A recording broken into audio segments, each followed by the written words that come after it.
الله من فضلی اگر کم بغل باشن الله از فضلش بای میگرداند. وقتی که مفسرین کرام میگن که خانه شما کدام فقیری وقتی که مسلمان از خواستگاری آمد شما نگه که این فرزند مرا خورانده و پوشانده و نگاه و بین کرده میتونه یا نه. این بایشیدن دست الله است. کم بغل کردن هم قدرت الله است. انسان‌هایی که به خلطه طلا داشتن این روز دیا بردن انزار هستند.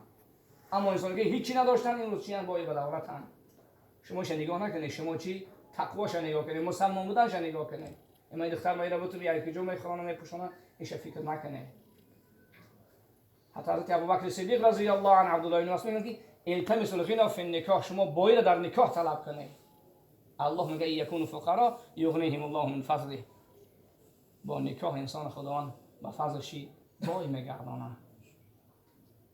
خیلی نکاح مقدس است. حتی دختردارها هم باید در جستجوی چی باشند؟ داماد خوب مسلمان باشند.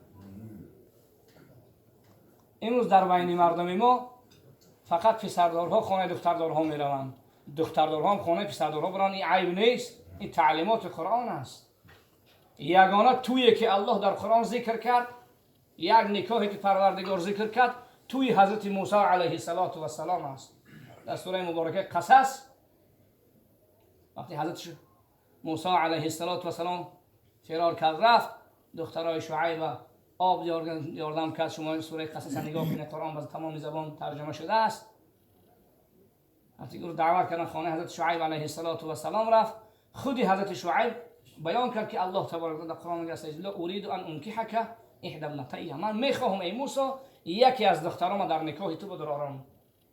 موسی خواستگاری نکرد، خودی شعیب پدر عروس پدر همون دخترها موسی را طلب کرد که تو چی فکر داری؟ میخوای که یکی دخترای من چیکار کنی؟ در نکاح خود بذاری. اینجای عیبش نیست. میبینی یک همسایه است، یک خیش از تبار است، وقتی که مسلمان است، قاری است، دانلو است، انسانی با تقوا و مسلمانی واقعی است، کوفی مناسب که هستند پیشنهاد کنه.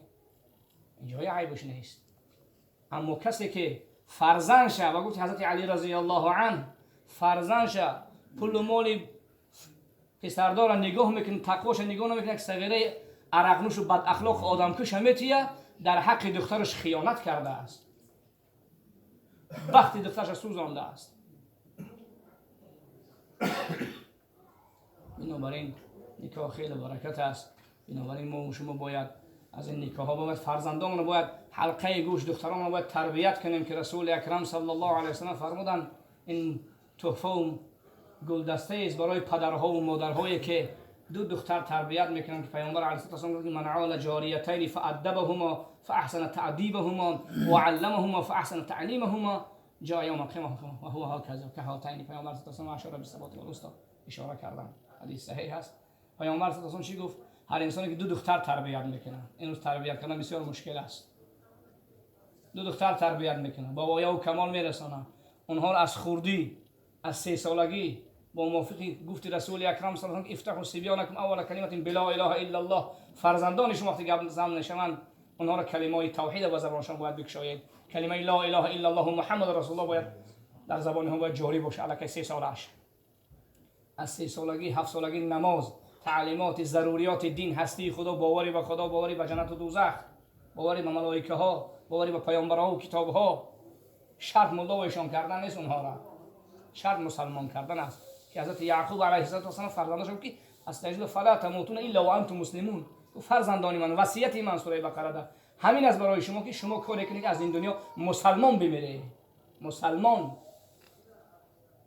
بودن مهم مردن نیست، مهم مسلمان مردن است. بنابراین دخترها تربیت کردن در کار ضروریات دین، هستی خدا، باوری به خدا، جنت و دوزخ، آمنت بالله رو با ترجمه هاش عقیده اون تربیت کردن. اهل حجاب، اهل نماز اونها رو کردن در کار. من عال جاریتین فادبهما، آداب فاحسن تادیبهما، آداب خوب، و علمهما فاحسن تعلیمهما، تعلیمات بده دختراش، بهترین تعلیم خواندن و نوشتن با اونها میآموزن، قرآن میآموزن، با آداب و با اسلام، با حجاب، با آبرو به خانه شوهر گسیل میکنن. پیامبر صلی الله علیه و چی گفت؟ این دو دختر این پدر و مادری که 2 دختر تربیت کردن یا 1 دخترم تربیت کردن، چند دختری که تربیت کردن، وقتی که اونها رو با آداب، با آبرو، با ایمان و با اسلام به خانه شوهر رسید کردن، همه خیلی پدر و مادرها همراه من پیش قفا جنت می‌دارن. گفتن حضرت قطعی من یک جایه می‌دارم، از اون پیش نمی‌دارم. پیامبر